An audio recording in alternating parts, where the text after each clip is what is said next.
The offering was where villages sent the daughters no one would miss.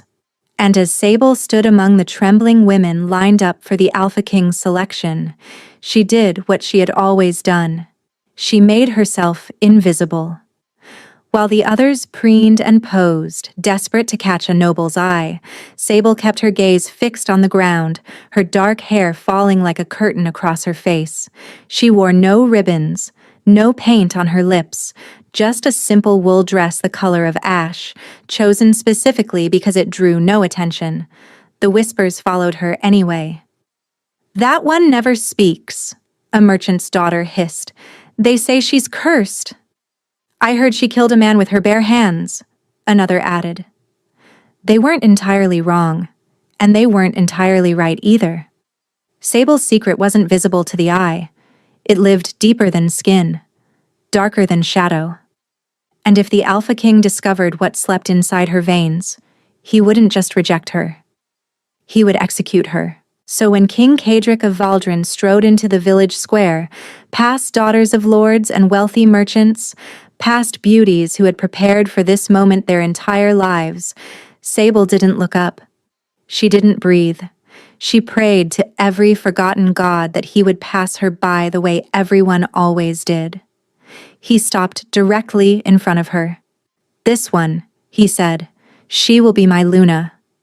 The square erupted into chaos, but Sable heard only silence, because she understood something no one else could. He had just chosen his own destruction. The Alpha King offered her everything: protection, power, a crown. He asked only one thing in return. She must never expect his love.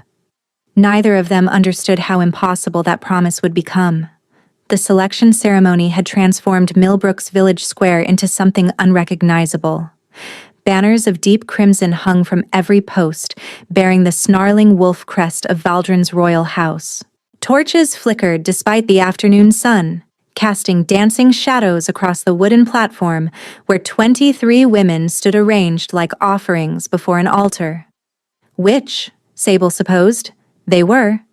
Every 5 years, villages across the kingdom presented their unmarried daughters to the Alpha King and his nobles. It was called an honor, a privilege, the chance for a common-born girl to rise above her station. But Sable saw the truth in the eyes of the women beside her. The eldest was perhaps 30, her beauty fading, and her desperation sharp as a blade. She had been passed over twice before. There would be no fourth chance. Beside her stood a girl barely 16, pushed forward by parents who couldn't afford another mouth to feed. She was crying silently, tears cutting clean tracks through the powder on her cheeks. And at the far end, separated from the others by an invisible wall of whispers, stood Sable. She had not been pushed here by ambitious parents. Her father, Aldous Varen, wanted her gone for different reasons entirely, darker reasons. She could feel his gaze burning into her back from somewhere in the crowd, willing her to be chosen, to become someone else's problem, to disappear. "Stand straighter," the woman beside her hissed. "You'll never catch anyone's eye like that." That was precisely the point. Sable hunched further, letting her hair shadow her features. The brands on her wrists were covered by long sleeves, the mark between her shoulder blades hidden beneath thick wool. As long as no one looked too closely, as long as she remained unremarkable, she might survive this day unchosen. Then she could return to her quiet existence, invisible, forgotten, safe. The village elder droned through introductions, listing bloodlines and accomplishments with practiced disinterest. A baker's daughter who made the finest bread in 3 counties. A seamstress whose embroidery had been worn by a duchess. A horseman's girl who could break any stallion. Sable had no accomplishments worth mentioning. None that wouldn't result in her immediate execution, at least. A horn sounded. The crowd's murmur died instantly, replaced by a silence so complete that Sable could hear her own heartbeat thundering in her ears. He had arrived. The Alpha King's presence preceded him like a physical force. Sable felt it rolling through the square, pressing against her chest, demanding submission from every wolf in attendance.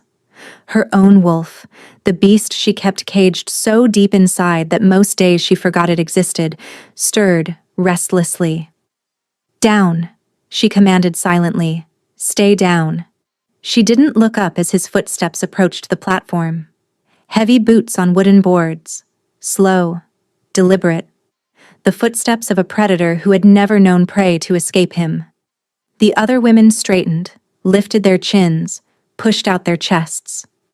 Sable could smell their hope, their fear, their desperate wanting. It was almost enough to mask her own terror. Almost. The footsteps stopped at the first woman. A pause. Movement. They continued. Second woman. Third. Fourth. Each pause felt like an eternity. Each resumed step felt like a reprieve. He was getting closer. Sable's fingernails bit into her palms. "Please pass me by. Please pass me by. Please." The footsteps stopped. The silence stretched and stretched. Sable could feel him studying her, not just looking, seeing.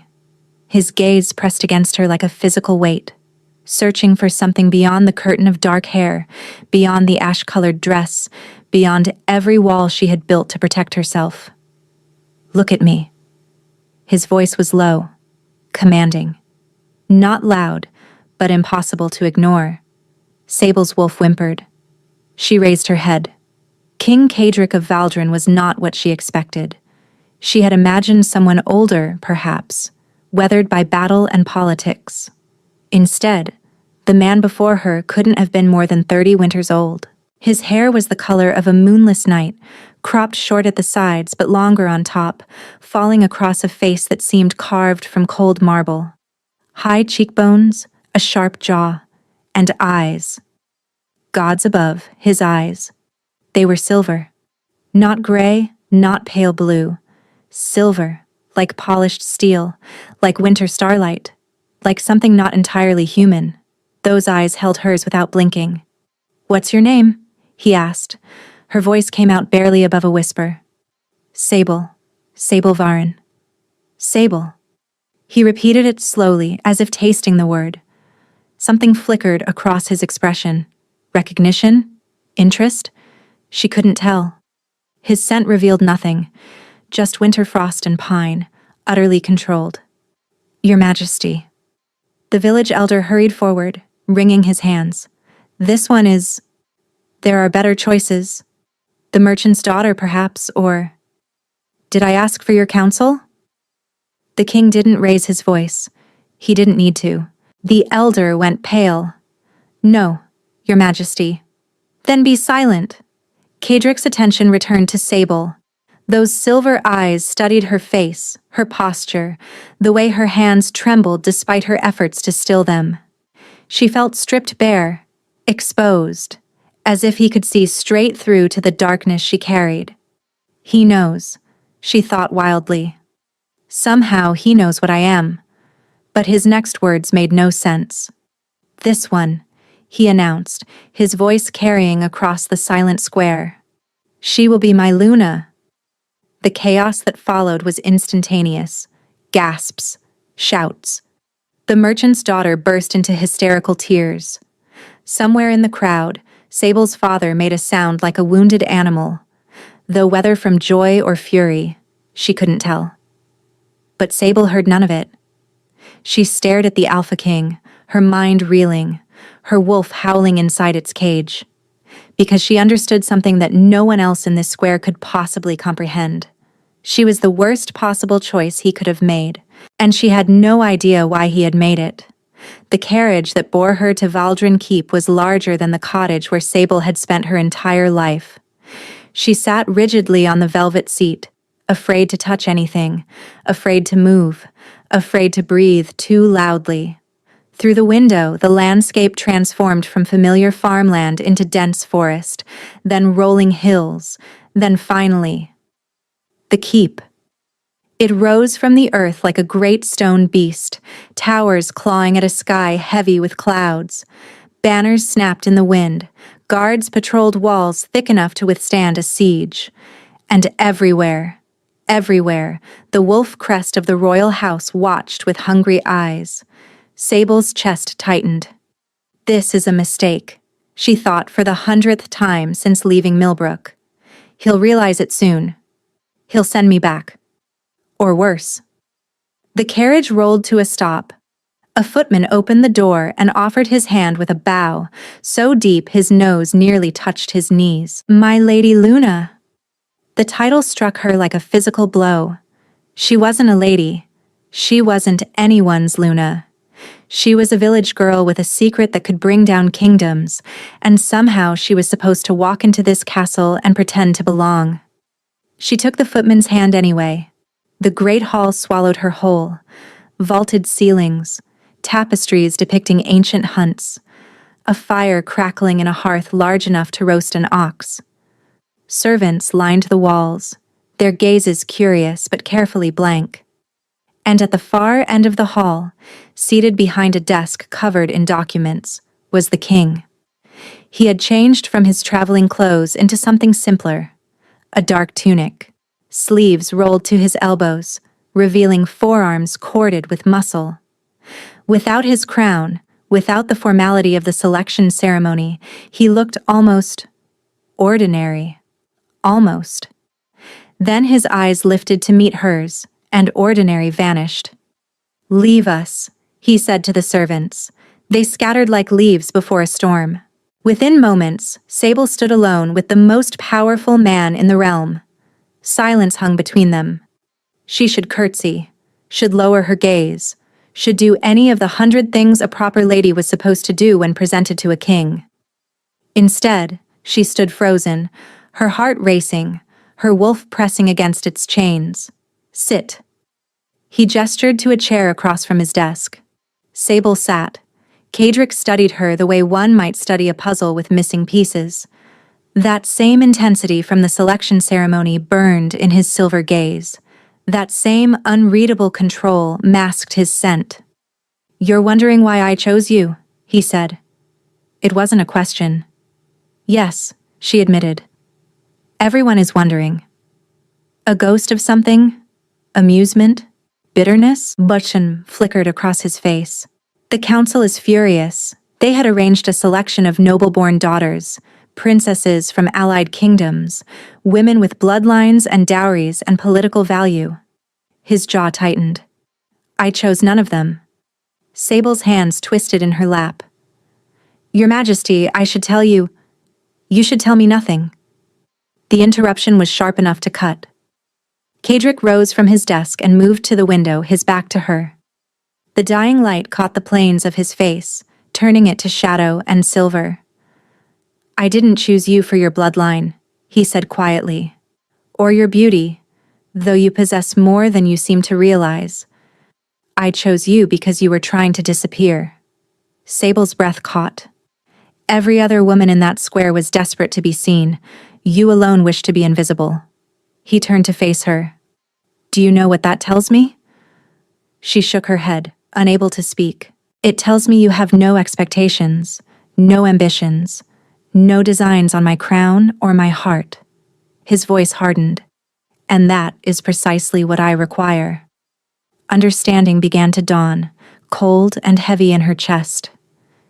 You want a Luna who won't want you, she said slowly. I want a Luna who will ask nothing of me beyond what I am willing to give. He crossed to stand before her, close enough that she had to crane her neck to meet his eyes. You will have everything a queen could desire. Chambers, servants, gowns, jewels. I will protect you with my life and my kingdom. He paused. But I will never love you. The words hung in the air between them, cold as the frost that seemed to cling to his very skin. Because now, this close, Sable realized something she hadn't noticed before. He was cold. Literally cold. The air around him carried a chill that had nothing to do with the season. You will share my bed until an heir is produced, he continued. After that, we will have no further obligations to each other. You will live your life. I will live mine. We will appear together at formal functions. We will maintain the appearance of unity. His silver eyes held hers without flinching. But we will never be mates. Not truly. Do you understand? Sable should have refused. Should have demanded explanations. Should have asked why a king who could have anyone would propose such a hollow arrangement. Instead, she thought of Millbrook, of her father's hatred, of her sister's fear, of the mark between her shoulder blades that could condemn her to death by fire. Here, this cold king offered her something she had never dared dream of: safety without scrutiny, protection without intimacy, a life where no one would look at her closely enough to discover what she truly was. "I understand," she said quietly. He blinked. For just a moment, confusion cracked his perfect control. "You accept? Just like that?" "Yes." "You don't want to negotiate? To demand more?" Sable met his gaze steadily. "Your Majesty, you're offering me more than I ever expected to have. More than I deserve." Cold over cruelty, she thought, remembering her father's fists, her sister's cutting words, the villagers who whispered monster when they thought she couldn't hear. "I'll choose cold over cruelty every time." Something shifted in the king's expression. Not warmth, nothing so simple, but something that might have been curiosity, or perhaps respect. "The ceremony will take place in 3 days," he said finally. "My steward will see to your preparations." He moved toward the door, then paused without turning. "You're hiding something," he said. "I can sense it. I don't know what it is, and I find that I don't particularly care. Whatever your secrets are, keep them. I have no interest in discovering them." Then he was gone. Sable sat alone in the vast hall, her hands still trembling, her wolf still howling inside its cage. He didn't want to know her secrets. But what would happen when those secrets refused to stay hidden? The morning of the contract ceremony arrived wrapped in fog so thick that Sable couldn't see the gardens from her chamber window. She had barely slept. The bed they'd given her was larger than any she'd ever occupied, dressed in silks softer than anything she'd ever touched. Servants had come and gone throughout the night, bringing food she was too nervous to eat, offering to draw baths she was too afraid to accept. She couldn't let them see the marks. She had wrapped herself in bandages before allowing the maids to dress her. The brands on her wrists, the binding marks her father had seared into her flesh when she was barely 13, could be explained as old injuries. The maids had accepted that lie without question. But the mark between her shoulder blades was different. Not a brand at all, but a birthmark. An ancient sigil she'd carried since the day she was born. The mark that had sealed her fate the moment her father recognized it for what it was. Today, at the ceremony, she would face far more scrutinizing eyes. "Lady Luna." A soft knock preceded the voice. "The king requests your presence in the council chamber." Sable pressed a hand to her churning stomach, took a steadying breath, and opened the door. The council chamber was twice the size of the king's study, dominated by a table of dark oak that could have seated 30. Windows lined one wall, their glass so clear that the fog beyond seemed to press against them like something alive. King Cadric sat at the head of the table, flanked by 2 advisors in formal robes. His expression revealed nothing. His scent remained that same wall of winter frost. And at the far end of the table, looking as if he'd swallowed something poisonous, sat her father. Aldous Varenne had dressed in his finest clothes, which meant he looked slightly less shabby than usual. His thinning hair was slicked back, his narrow eyes fixed on Sable with an intensity that made her skin crawl. Beside him sat Petra, her sister. Where their father looked furious, Petra looked frightened. Her hands were clasped so tightly in her lap that her knuckles had gone white. "Sit," Cadric commanded, gesturing to the empty chair near him. Sable sat. The distance between herself and her father felt like both a chasm and not nearly enough. One of the advisors, a gray-haired man with shrewd eyes, cleared his throat. "Your Majesty, the contract has been prepared according to your specifications. If you wish, I can summarize the terms for all parties. That won't be necessary. Kadric picked up the document, scanned it briefly, then set it down. The terms are simple. He looked at Sable, or rather, at the space where her eyes were, that same penetrating gaze that seemed to see through everything. First and most importantly, you will be Luna of Valdrin in all public matters. You will receive the respect and protection due to a queen. No one in my kingdom will be permitted to mistreat you, disrespect you, or question your position. Sable's breath caught. She hadn't expected that. Second, he continued, you will have complete autonomy within the keep. Your chambers are your own. Your time is your own. You may pursue whatever interests you wish. I will make no demands upon your presence beyond what is necessary for court functions and... He paused almost imperceptibly. The production of heirs. Across the table her father shifted forward. Your Majesty, before this proceeds further, there are things you should know about my daughter. She is not... I wasn't addressing you. The king's voice could have frozen fire. Aldous Varen went pale, his mouth snapping shut. Kadric's attention returned to Sable. Do you find these terms acceptable? Before she could answer, her father surged forward again. Your Majesty, please! You don't understand what you're agreeing to. She's dangerous. Unnatural. If you knew what she was capable of... Silence. The word cracked through the chamber like a whip. Both advisors flinched. Petra whimpered softly. Even Sable felt the force of it pressing against her chest. Kadric rose slowly from his chair, his silver eyes fixed on Aldous Varen with an expression that promised violence. You dare, he said quietly, to speak over your king? To interrupt proceedings that will determine the future of this kingdom? To insult the woman I have chosen as Luna in my own council chamber? Aldous' face went from pale to gray.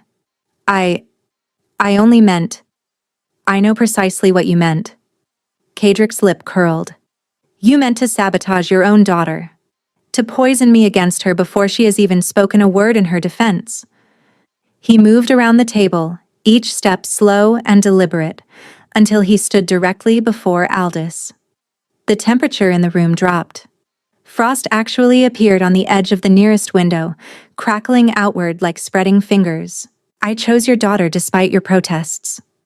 I chose her because she was the only woman in that square who seemed to want nothing from me. His voice dropped to barely above a whisper. And now I discover that her own father was hoping she would fail, that he would rather see her condemned than chosen. A pause. Heavy. Suffocating. You disgust me. Aldous opened his mouth, closed it, and opened it again. No sound came out. Kadric turned his back on the man and returned to his seat. When he looked at Sable, something had shifted in his expression. Not warmth, still nothing so simple, but something that might have been understanding. I was not speaking to your father, he said quietly. I was speaking to you, my future Luna. His emphasis on the title felt deliberate, protective. Are these terms acceptable? Sable's throat tightened with an emotion she couldn't name. Yes, she managed. They're more than acceptable, Your Majesty. They're more than I ever dared hope for. The words seemed to confuse him. That same flicker of bewilderment she'd seen before crossed his face.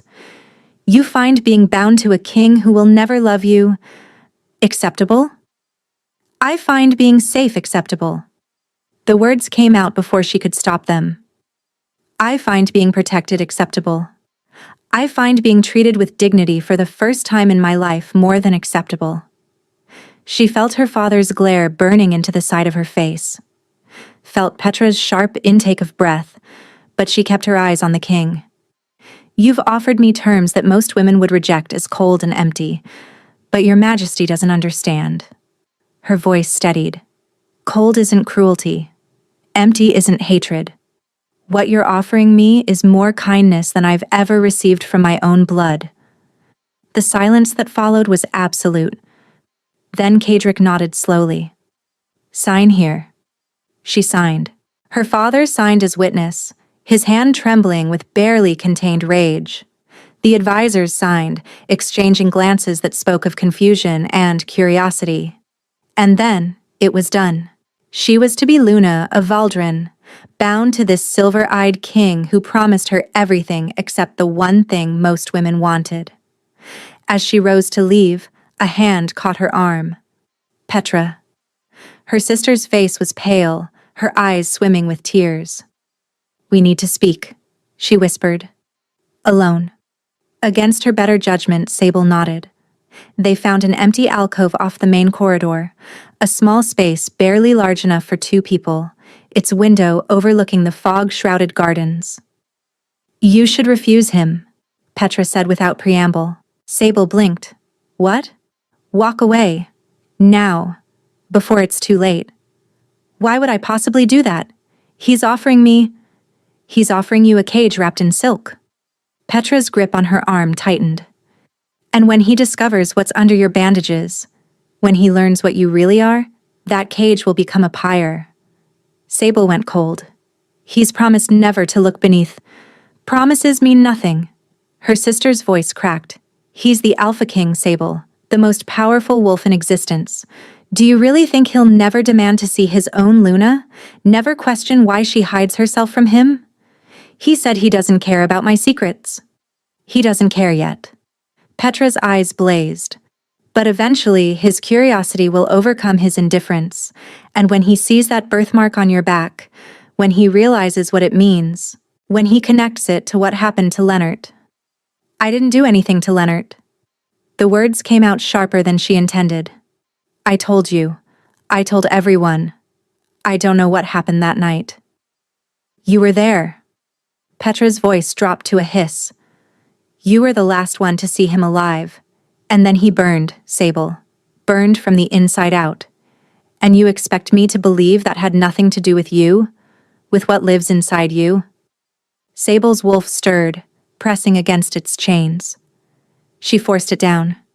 "I was angry," she admitted. "Yes. He broke our betrothal. He chose you instead. I was furious." Her hands clenched at her sides. "But I didn't kill him. I couldn't have killed him. Father bound my power when I was 13. The brands on my wrists. You've seen them. Whatever I am, whatever sleeps inside me, it's been locked away for years." Petra studied her for a long moment. Something flickered in her expression. Doubt, perhaps. Or maybe something softer. Then it hardened again. "The king seems gentle now," she said quietly. "But kings are never gentle for long, and when he discovers he's married a monster, he won't simply send you home." She turned and walked away before Sable could respond. Monster. The word echoed in the empty alcove long after Petra had gone. Sable touched the bandages wrapped around her wrists, felt the raised flesh of the binding brands beneath. Her sister wasn't wrong about one thing. The king would eventually want to see what she was hiding. And when he did, everything would burn. The Luna ceremony was held at twilight. Sable had been dressed by a team of silent servants who moved with practiced efficiency, their hands gentle but impersonal. They had wrapped her in a gown of midnight blue velvet, heavy enough to conceal the bandages beneath. A circlet of silver and moonstone rested on her brow. Her dark hair had been braided with tiny crystals that caught the fading light like captured stars. She looked like a queen. She felt like a sacrifice. "My Lady Luna." A guard bowed at her chamber door. "The procession awaits." Sable pressed a hand to her stomach, willing the nausea to subside. Through her window she could see them. Thousands of wolves gathered in the great courtyard below, nobles in their finery, common folk pressed against the barriers, all of them waiting to see the woman their king had chosen, the woman no one could explain. The walk from her chambers to the ceremonial hall felt endless. Every corridor was lined with courtiers and servants, their eyes following her like hungry wolves tracking wounded prey. Whispers slithered behind her like snakes. "Look at her, just a village girl. What hold does she have over him? There must be something wrong with her. Why else would she hide?" Sable kept her chin high and her gaze forward. She would not give them the satisfaction of seeing her crumble. The ceremonial hall was even more overwhelming than the Great Hall had been. Columns of white marble stretched toward a ceiling painted with scenes of ancient hunts. Candles flickered in iron chandeliers. And at the far end, standing before a dais draped in crimson silk, waited King Cadric. He wore black, as always. But tonight, a crown of twisted silver rested on his dark hair, and a cloak of wolf fur hung from his shoulders. He looked every inch the Alpha King, beautiful and terrible and utterly untouchable. His silver eyes found hers across the crowded hall. Sable walked toward him alone. No father to escort her. She had made that clear, and to her surprise, Cadric had not questioned it. Aldous Varen stood somewhere in the crowd, no doubt seething, but she refused to seek him out. He had forfeited any claim to this moment years ago, the first time his fist had connected with her face. The priest was ancient, his voice like rustling parchment as he began the ceremony. Sable barely heard the words. She was too aware of Cadric beside her, radiating that strange cold that seemed to deepen with each passing moment. The vows came. Do you, Cadric, Alpha King of Valdren, take this woman as your Luna, your queen, your mate? I do. His voice carried through the hall without effort.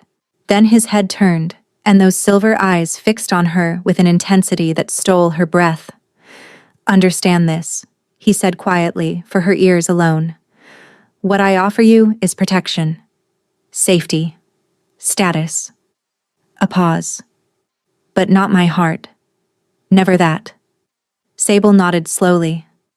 I understand, Your Majesty. Do you?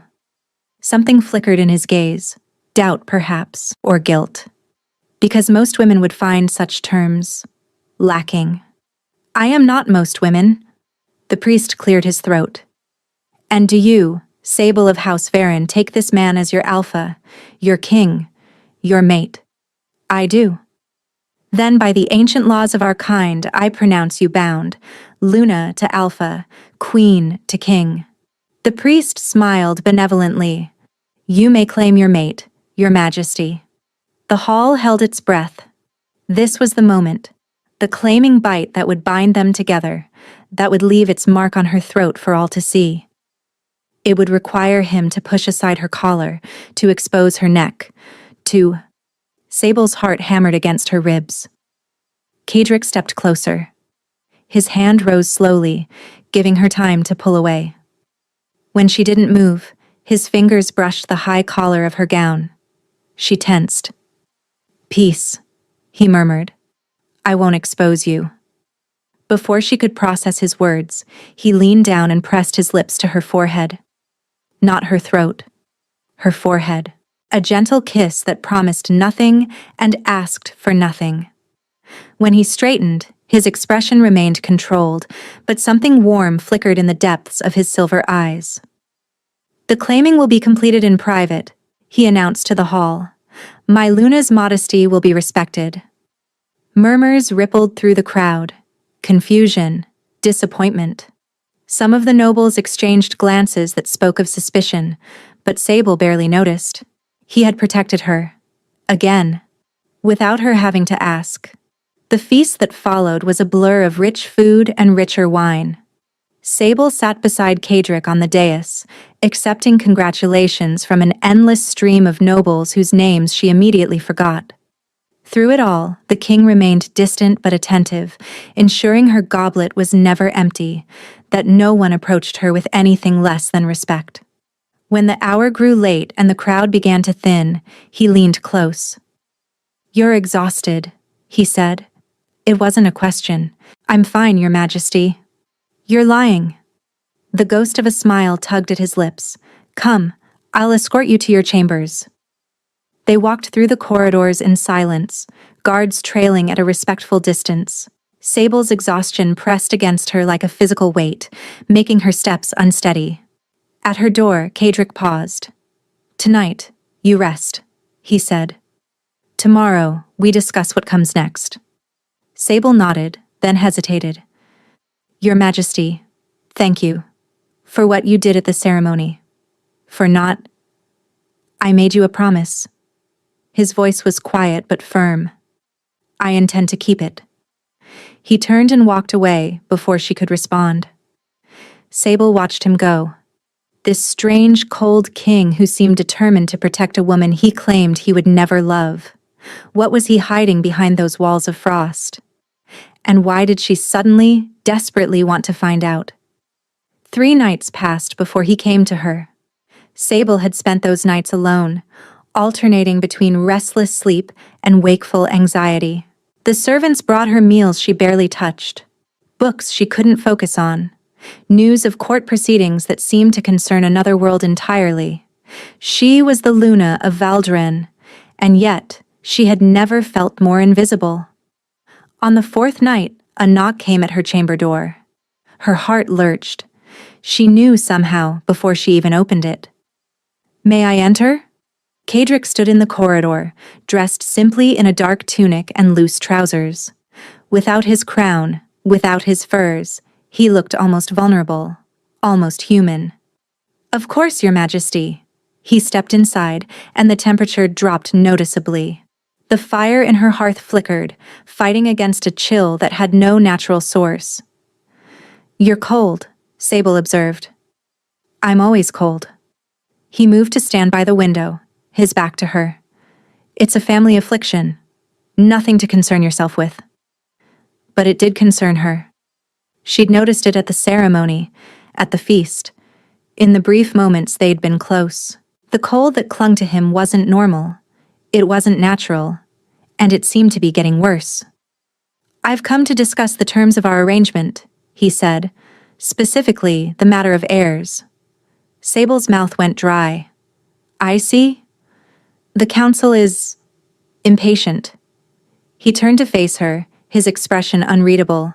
"They expected an announcement by now. Evidence that our union is more than ceremonial." "And what do you expect, Your Majesty?" For a long moment he simply looked at her.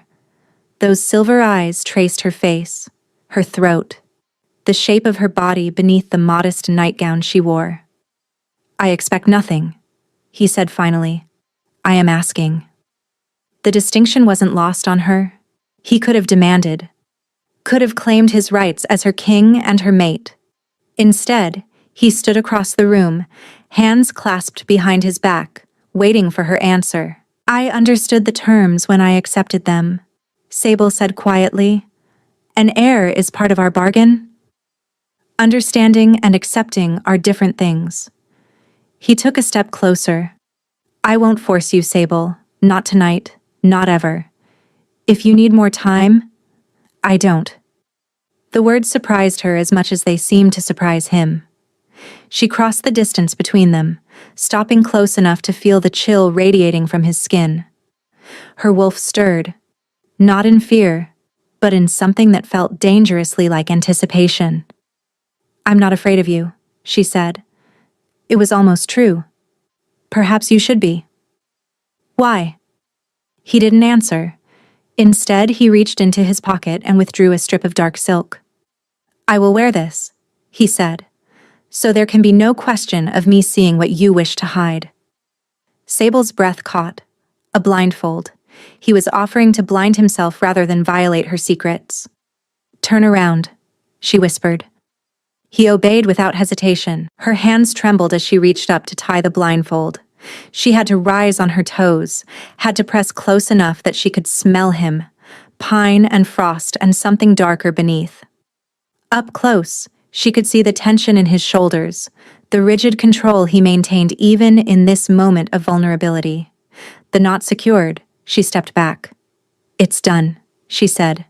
He turned toward her, sightless now, guided only by sound and scent. The darkness seemed to transform him. Without those piercing silver eyes, he was somehow less intimidating, more human. "Where are you?" he asked softly. "Here." His hands rose slowly, searching. When they found her shoulders, she shivered. Not from cold, though his touch was ice against her skin, but from something far more unsettling. "You're warm," he murmured. "So warm."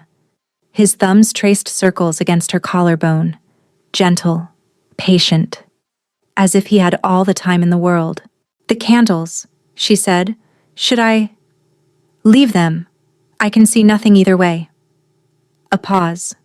"But if the darkness would make you more comfortable—" She extinguished them anyway.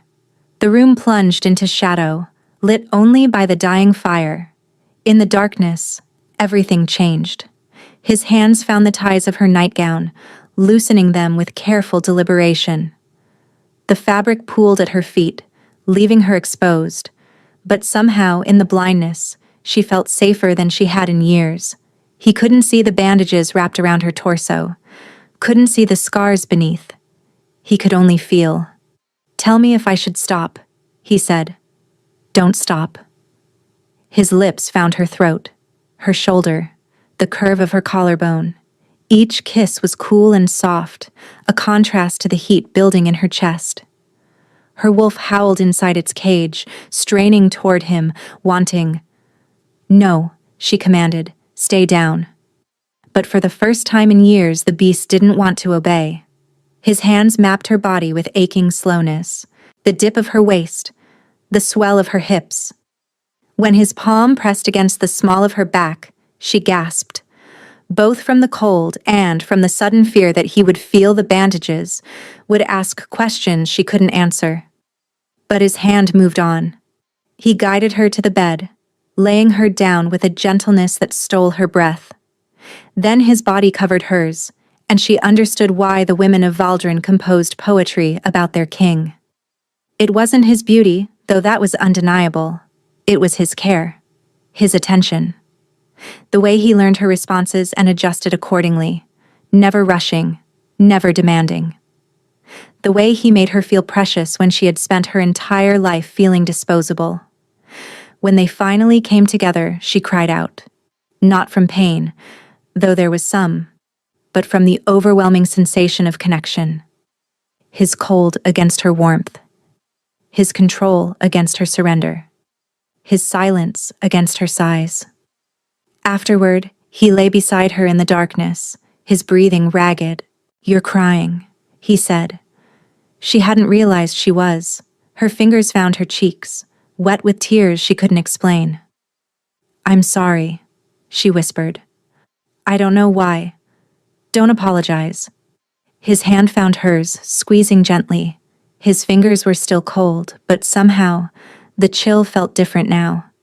Comforting, almost. "I should be asking if I hurt you." "You didn't." She turned toward him, wishing she could see his face. "You were kind." The word seemed to confuse him. She heard it in his silence, felt it in the sudden tension of his body. "I don't know how to be kind," he said finally. "It's not in my nature."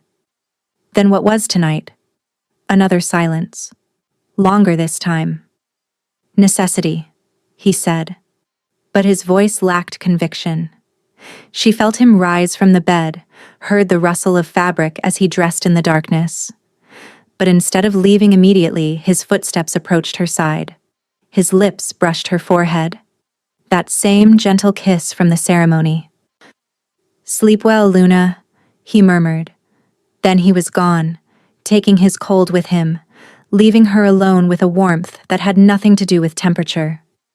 She pressed her hand against her chest, feeling her heart race. "This is dangerous," she thought. "He said he would never love me. He made that clear." But as she drifted toward sleep, a treacherous whisper curled through her mind. What if I could make him break that vow? He returned the next night. And the night after that. Sable told herself it was merely duty. The production of heirs required consistency after all. The council would expect evidence of a proper union. There was nothing personal about it. But each night, the darkness revealed something new. The way his breathing changed when she touched him. The soft sounds he made when she grew bold. The way his hands lingered on her skin long after necessity demanded. And always, always, the cold. It was getting worse. She was certain of it now. When he first came to her, his skin had been merely cool. Now, some nights, frost actually formed on the sheets where he lay. His lips turned faintly blue in the firelight. His fingers left trails of ice against her warmth. "You're freezing," she said one night, pulling back from his embrace. "Literally freezing." "It's nothing." His voice was tight, controlled. "It's not nothing. You're like touching a snowbank." She felt him stiffen beside her. "I told you. It's a family condition. Nothing to concern yourself with. And I'm your Luna. Your concerns are my concerns." Silence. Then quietly. "Why do you care?" The question stopped her cold. If she could forgive the pun. Why did she care? He'd made his terms clear. No love, no emotional entanglement. Just the production of heirs and the maintenance of appearances. She should be grateful for his indifference, not frustrated by it. And yet, "I don't know," she admitted. "But I do." He left earlier than usual that night, and the next morning, Sable made a decision. She needed advice. The palace healer was a wizened woman named Morven, who had served 3 generations of Valdrin kings. Her quarters smelled of dried herbs and something faintly sulphurous, and her eyes, one brown, one milky white, seemed to see far more than they should. "The new Luna." Morven's lips curved into something that wasn't quite a smile. "I wondered when you'd come. You were expecting me?" "I'm always expecting the queens. Sooner or later, they all have questions." The old woman gestured to a chair. "Sit. Ask." Sable sat. "It's about the king." "Ah." Morven began sorting through a collection of glass vials, her movements practiced and precise. "The cold. You know about it?" "Child, I've known about it longer than you've been alive." The healer's milky eye fixed on her with unsettling intensity. "Every king of the Valdrin line carries it.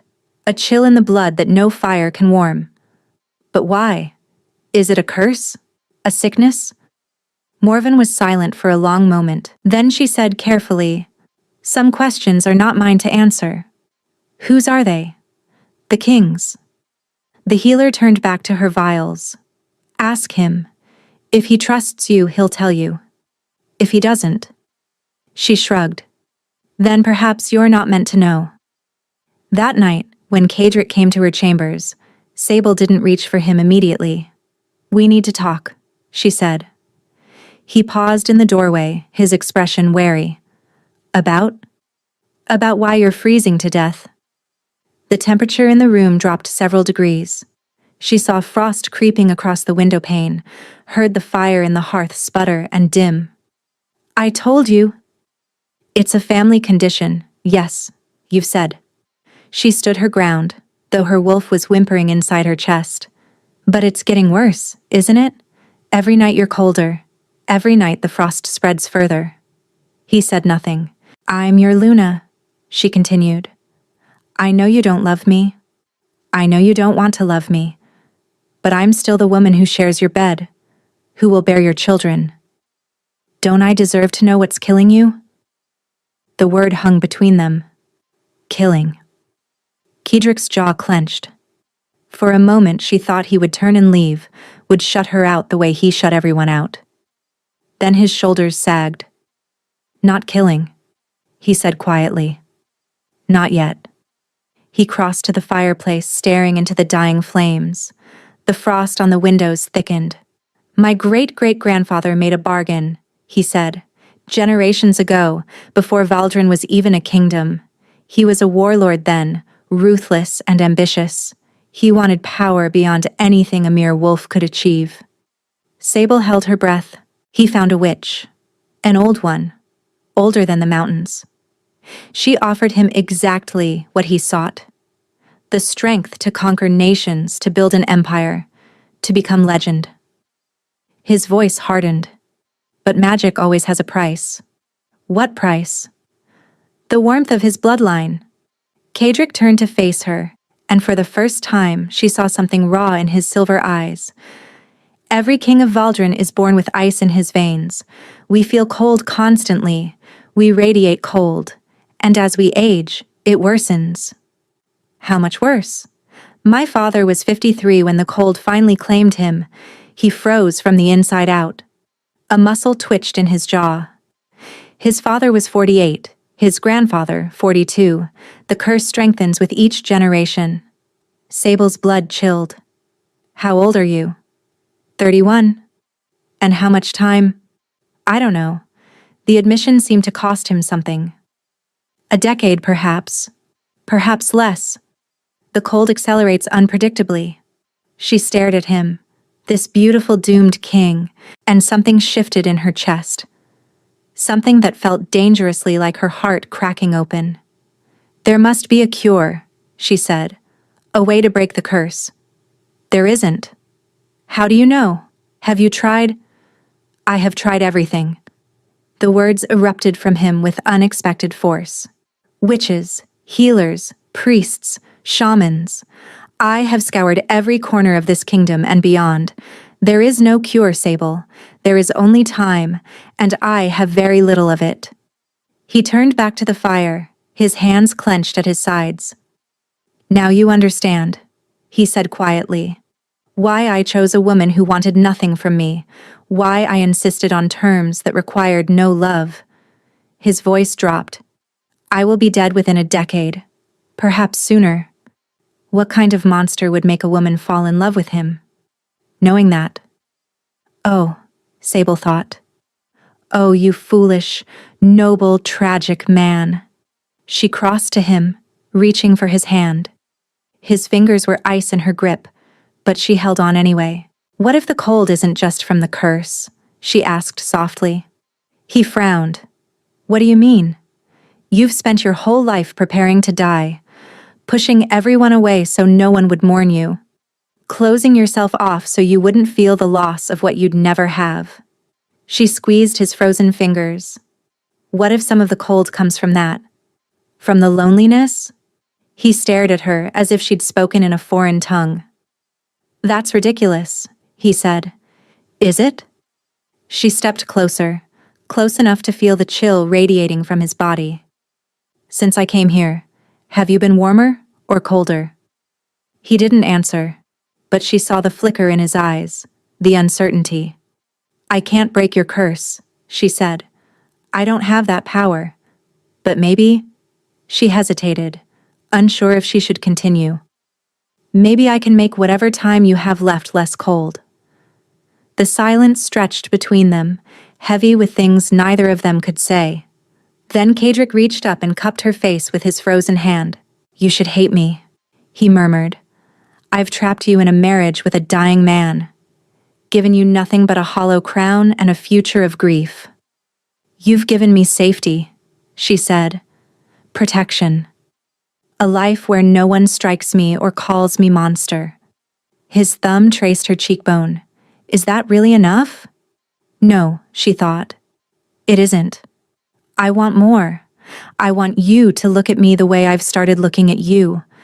I want to matter to you the way you're starting to matter to me. But she couldn't say that. Not yet. Not when he was so certain he was going to die. It's enough for now, she said instead. He kissed her then. Not gently, not carefully, desperately, like a drowning man clutching at air.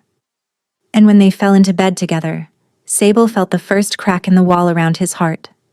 It would take more than one night to bring it down, but she was starting to believe she might have a chance. Later, as he slept beside her, actually slept, for the first time, his arm wrapped around her waist, Sable lay awake in the darkness.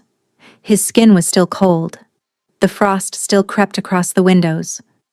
But somewhere beneath her palm, pressed against his chest, she felt his heart beating. Slow, steady, strong. I'm falling in love with him, she realized with sudden, terrifying clarity. I'm falling in love with a man who is dying, who has forbidden himself to love me back. She should pull away, protect herself, build her own walls to match his.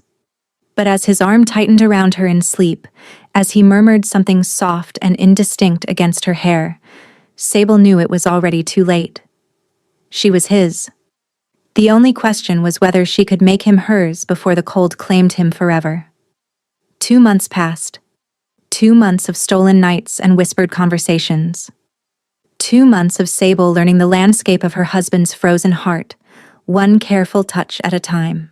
He still wore the blindfold when he came to her, still honored his promise never to look upon what she hid. But other things had changed. He stayed longer now. Sometimes through the night, sometimes until dawn painted the windows gold. He talked to her, really talked, about the burdens of ruling, about childhood memories of a father who grew colder with each passing year, about fears he'd never spoken aloud to anyone. And she listened, held him, warmed him in whatever small ways she could. The council noticed the change. The servants whispered about how the king smiled now, actually smiled, when he thought no one was watching. The frost that had always clung to the throne room walls seemed less severe, but Sable noticed something else. She was late. "My Luna." Morven peered at her with that unsettling, mismatched gaze. "You've gone quite pale." Sable sat in the healer's quarters, hands clenched in her lap, heart racing. "I need to know for certain." The old woman's examination was thorough but gentle. When she finished, something that might have been a smile crossed her weathered face. "You carry the king's heir," Morven said. "Perhaps 2 months along, by my estimation." The world tilted. Pregnant. She was pregnant with Cadric's child, the heir he needed, the purpose of their entire arrangement. She should have been relieved, happy, even. This was what they'd agreed to. This was why he came to her chambers night after night. But all she could think was, now he has what he wanted. Now he'll stop coming. "My Luna." Morven's voice cut through her spiral. "This is good news, is it not?" "Yes," Sable managed. "Of course, I'm just overwhelmed." She returned to her chambers in a daze. The servants had laid out her evening gown, prepared her bath, and arranged flowers on every surface. They were already celebrating, somehow knowing before she'd even had time to process. When night fell, she waited. The knock came at the usual hour. Cadric entered, already reaching for his blindfold, already moving toward her with that hungry urgency that had developed between them. "Wait!" Her voice stopped him mid-step. "I need to tell you something." He went still. In the firelight, she could see concern flickering across his features. "What is it? Are you unwell?" "I'm pregnant." The silence that followed seemed to stretch for eternity. Then Cadric crossed the room in 3 strides and pulled her into his arms. "You're certain?" His voice was rough, unsteady. "The healer confirmed it?" "Yes." His hand found her stomach, pressing against the flat surface where their child was growing. She felt him trembling, not from cold, but from something else entirely. "An heir," he breathed. "A child. Our child." The wonder in his voice cracked something open inside her. "You're happy," she said, and couldn't keep the surprise from her tone. "Happy?" He pulled back to look at her, his silver eyes shimmering in the candlelight. "Sable, I had accepted that I would die without knowing what it felt like to be a father. That the curse would take me before I could hold my own child." His jaw tightened. "You've given me something I never thought I'd have." "You still have time," she said quickly. "The healer said you might have a decade. I have more than that now." He cupped her face with both hands. "I have hope." She should have been reassured, should have accepted his joy and let it warm her, but the fear wouldn't quiet. "The terms of our agreement," she heard herself say. "You said once an heir was produced, we would have no further obligations to each other." Cadric's hand stilled on her face. "You said we would live separate lives," she continued, her voice cracking despite her efforts. "That you would have no interest in me beyond what was necessary." "Sable, was that true?" The question burst from her like water from a breaking dam. Is that what happens now? You have your heir, so you stop coming? You go back to being cold and distant and— He silenced her with a kiss. Not gentle, not careful. Desperate and consuming and full of everything he'd spent months refusing to say. When he finally pulled back, they were both gasping. I was a fool, he said hoarsely. I thought I could keep you at arm's length. Thought I could take your body without wanting your heart. His forehead pressed against hers. I was wrong. Sable's pulse thundered in her ears. What are you saying? I'm saying that I don't want separate lives. I don't want distance or coldness or obligations. His hands tightened on her waist. I want you, Sable. Every part of you. Every secret. Every scar. Don't. The word escaped her in a panicked breath. Cadric, please don't say it. But he was beyond stopping now. The walls were crumbling. The ice was cracking. And Sable could only watch as the man she loved destroyed himself with the truth. I love you, he said. The words hung in the air for one perfect, terrible moment. Then Cadric's eyes went wide. His hand flew to his chest. No, Sable gasped. No, no, no.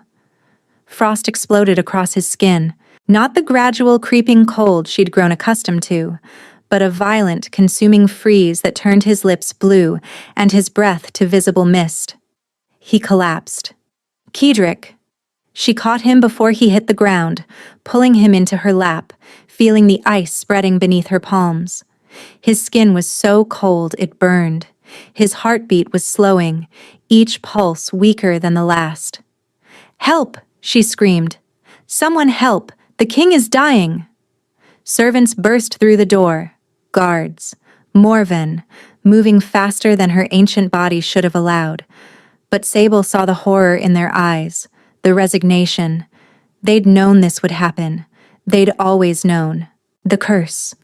Morven said quietly, kneeling beside them. It's accelerating. The moment a Valdrin king loves, truly loves, the cold consumes him. Then make him stop loving me? Sable was sobbing now, clutching his frozen body. There must be something. A spell. A potion. There is nothing. Morven's voice was gentle but final. Nothing that can unmake love once it's spoken. Cadric's eyes fluttered open. They found hers even through the frost clouding his vision. Don't. Regret. His voice was barely a whisper. Worth it. Loving you. Don't you dare. She gripped his face with both hands, trying to transfer her warmth into him. Don't you dare leave me? Not now. Not when I finally— She couldn't finish, couldn't speak the words that would only accelerate his death. But he knew. She could see it in his eyes. The understanding. The peace. You love me too, he breathed. Almost smiled. Should have known. Couldn't resist. Then his eyes closed and his body went still. 3 days. For 3 days, Sable sat beside Cadric's frozen body, refusing to eat, refusing to sleep, refusing to accept what everyone else had already resigned themselves to. He wasn't dead. Not yet. Morven confirmed that his heart still beat, slow and faint beneath the ice encasing his chest. But he was slipping further away with each passing hour. There must be something, Sable said for the 100th time. Some way to break the curse. Morven shook her head. I've told you, child. The magic that binds him is ancient. Older than this kingdom. Older than— Then what? Sable looked up sharply. You were going to say something. The healer's mismatched eyes flickered. It's nothing. It's something. Sable rose, ignoring the dizziness that came with 3 days without food. You know more than you're telling me. I can see it. Morven was silent for a long moment. Then, quietly, the witch who cast the original curse. She was not just any witch. Go on. She was a fire elemental, one of the most powerful ever born. The healer's voice dropped. They say her bloodline carried magic so strong it could melt mountains, burn through any spell, counter any curse. Sable's heart stopped. Fire elemental. The mark between her shoulder blades burned as if responding to the words. "Where can I find this bloodline?" she asked, though she already knew the answer. Morven's eyes fixed on her with sudden piercing intensity. "I suspect, my Luna, that you already have." The ride to her father's estate took half a day. Sable pushed her horse to its limits, accompanied by a small guard of royal soldiers who asked no questions about their queen's desperate mission. The countryside blurred past, villages and forests and rivers, all of it meaningless compared to the man dying in the castle behind her. Aldous Varen's manor was smaller than she remembered, darker. Or perhaps she was simply seeing it clearly for the first time. She didn't knock. The doors burst open at her touch, not from force, but from something else. Something hot and crackling that she'd kept caged her entire life. Her father stood in the main hall, goblet in hand, face twisted with surprise that quickly soured into contempt. "So the queen returns," he sneered. "Come to gloat over your success? I need you to remove my binding." Aldous laughed. "And why would I do that?" "Because my husband is dying." She stepped closer, and the temperature in the room rose noticeably. "Because the only thing that can save him is fire magic. My fire magic." Her father's expression flickered. Just for a moment. But she caught it. Fear. "You don't know what you're asking," he said. "Your power is dangerous. Uncontrollable. If I release it..." "You'll release it or I'll tear this manor apart looking for the seal myself." Another step. The candles on the walls flared, their flames reaching toward her like eager fingers. "I know about the witch who cursed the Valdrin line. I know she was a fire elemental." Her voice hardened. "And I know her bloodline didn't just happen to show up in a village girl chosen by the king." Aldis's face went white. "You knew." Sable's voice cracked with rage. "All along you knew what I was, what I could do. That's why you bound me, isn't it? Not because I was dangerous, because you were afraid of what I'd become." "You don't understand. Then make me understand." The command burst from her with a wave of heat that shattered every window in the hall. Glass rained down around them, glittering in the sudden firelight. When the silence settled, Aldous looked old, broken, defeated. "Your mother," he said quietly, "was not the woman who raised you?" Sable went still. "I took you in as an infant. Found you on the doorstep with nothing but a blanket and a letter." He laughed bitterly. "The letter explained everything. You were the last descendant of Brenneth the Flame, the witch who cursed the Valdrin line 5 generations ago. That's impossible. The curse was cast over 100 years ago.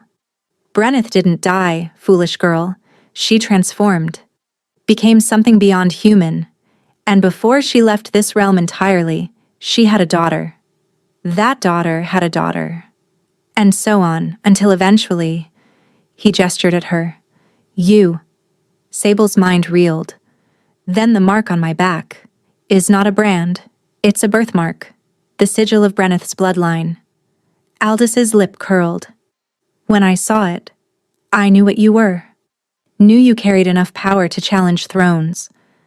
So yes, I bound you. I was protecting myself, and frankly, I was protecting the kingdom from what you might..." "You were protecting your own cowardice." The new voice came from the doorway. Petra stood there, pale and trembling, but with a resolve in her eyes that Sable had never seen before. "I found Father's journals," Petra said.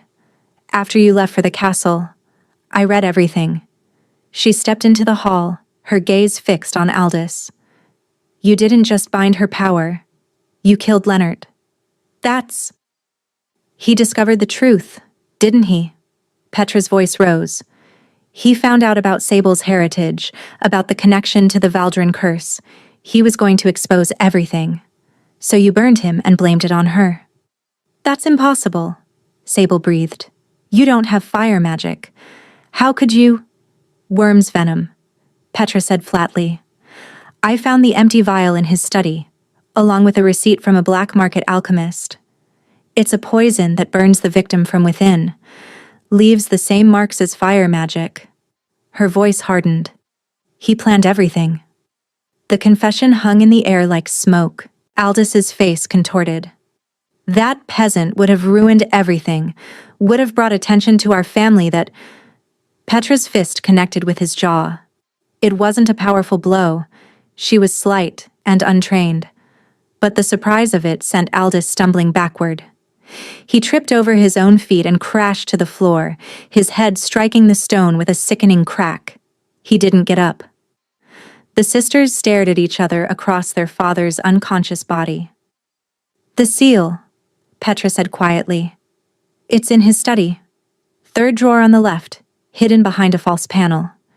She met Sable's eyes. I'll stay here. Make sure he doesn't follow you.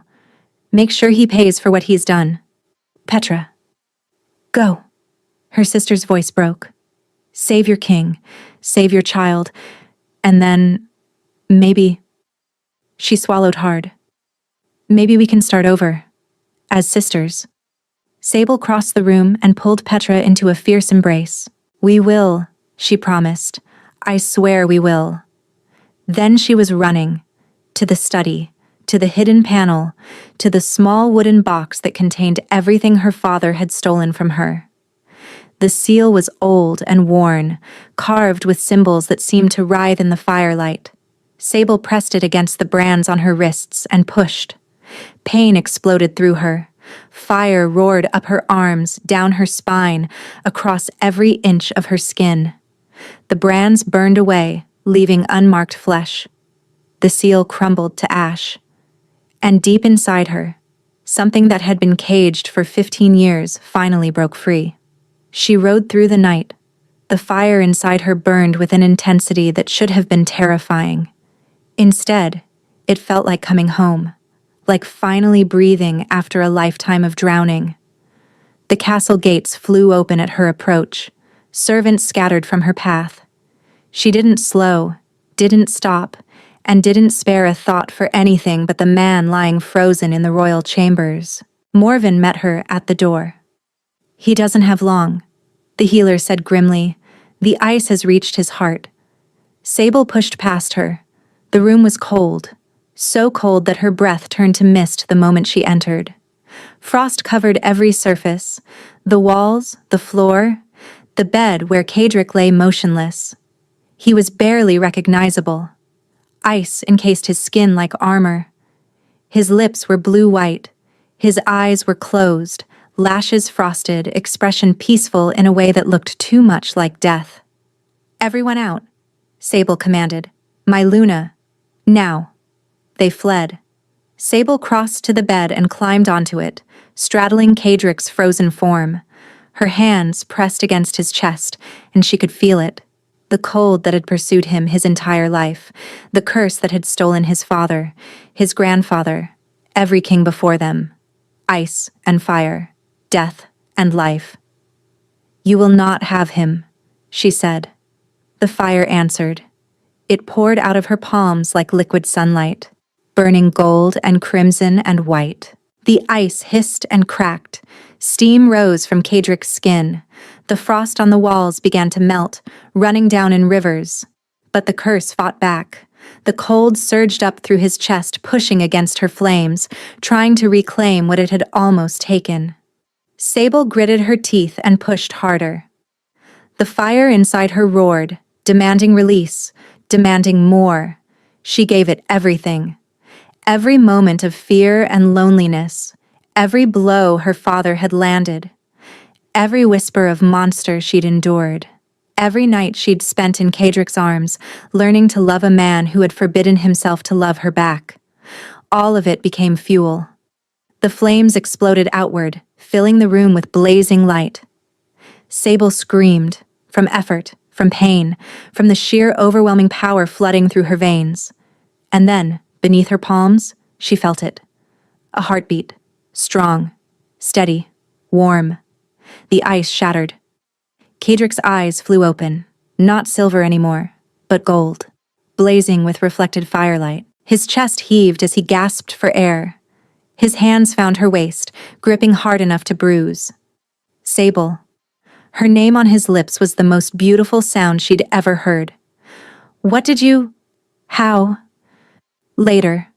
She was crying, she realized, tears streaming down her face, evaporating in the heat that still radiated from her skin. Questions later. Just let me... She kissed him. He was warm. For the first time since she'd known him, his lips were warm against hers. His skin was warm. His hands, pulling her closer, spreading across her back, touching the mark between her shoulder blades without flinching. Warm, warm, warm. When they finally broke apart, both gasping, his eyes had faded back to silver. But they held something they'd never held before. Light. The curse, he breathed. I can feel it. It's... gone. Not just for you. Morven's voice came from the doorway. The old healer had returned, her eyes wide with wonder. I can sense it. The bloodline curse has been broken entirely. Your children, your children's children, none of them will carry it. Kadrick's hand found Sable's stomach. Our child, he said softly. Our child will be free. Yes. She pressed her hand over his. Free and whole and loved. His eyes met hers. Loved, he repeated. I love you, Sable. I should have said it sooner. Should have risked everything sooner. You said it when it mattered. She kissed his forehead, his cheeks, his lips again. That's all that counts. 8 months later, the gardens of Valdrin Keep had never looked more beautiful. Summer had transformed the grounds into a riot of color, roses and lilies, and wildflowers tumbling over each other in fragrant profusion. Bees droned lazily in the warm air, birds sang from every tree. And in the center of it all, Sable sat on a blanket, her infant daughter cradled in her arms. Nesta had her father's silver eyes and her mother's dark hair.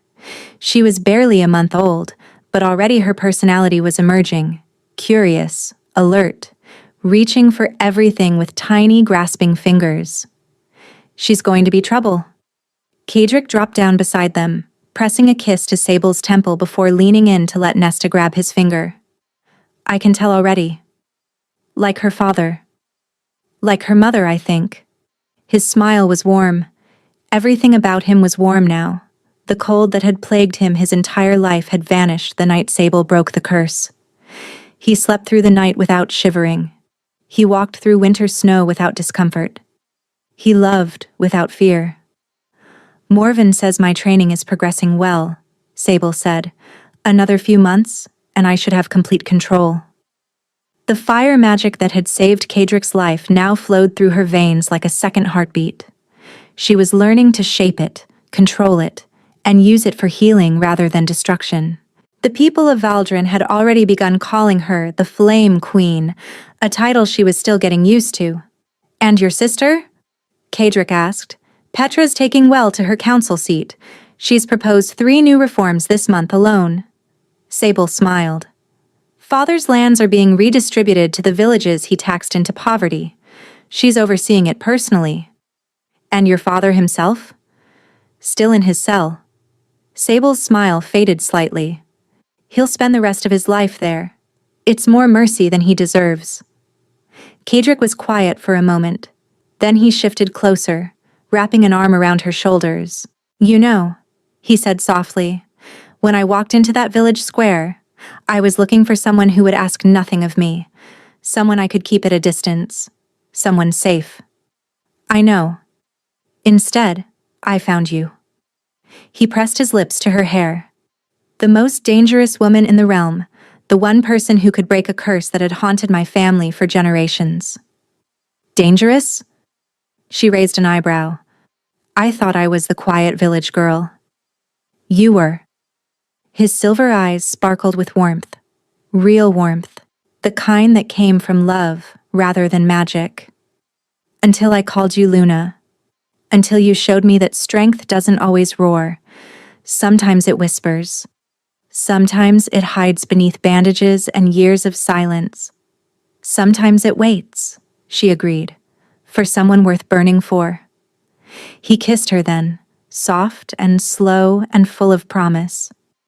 Nesta gurgled contentedly between them, reaching for a butterfly that had landed nearby. This was her life now. Not hiding in shadows, not bracing for cruelty, not caging the fire that had always been her birthright. She was Luna of Valdrin, mother to a princess who would never know the cold, wife to a king who had learned that love wasn't a death sentence, it was salvation. She had been the quiet village girl.